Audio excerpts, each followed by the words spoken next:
tarihin rayuwar Alhaji Ahmad Sufi. Assalamu alaikum wa rahmatullahi ta'ala wa barakatuh. Ina yi wa dukkan ɗaukakin jama'a barka da zuwa. Na ji daɗi matuƙa da yadda ban san cewar har labari na zai iya yin tasiri a zukatan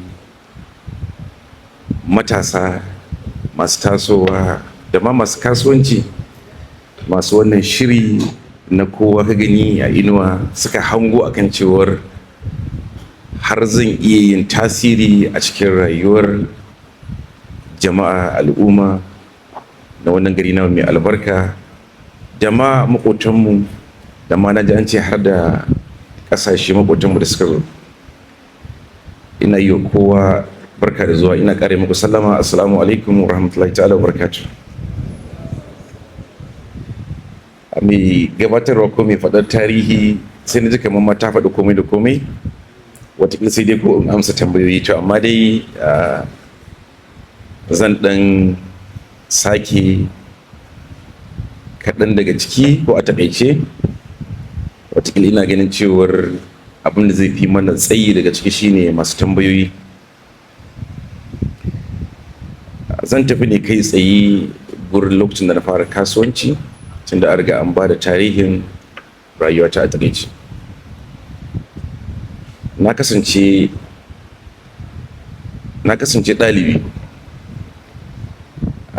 Kafin lokacin zan ba da tarihin gidanmu. Na taso a gida wanda yake mahaifina ma'aikacin gwamnati ne, wanda yake abinda duk akan koya mana ko akan ɗora mu akai shine mu je makaranta, mu gama makaranta mu samu aikin gwamnati.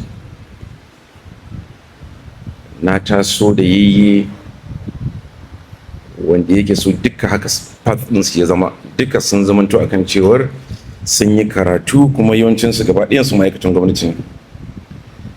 To amma daga kaina aka fara samun canji, saboda daga kaina sai zamanto akan cewar ina sha'awar kasuwanci. Ina makaranta a School of Technology a lokacin sha'awar kasuwanci ya zo mini kwarai da gaske.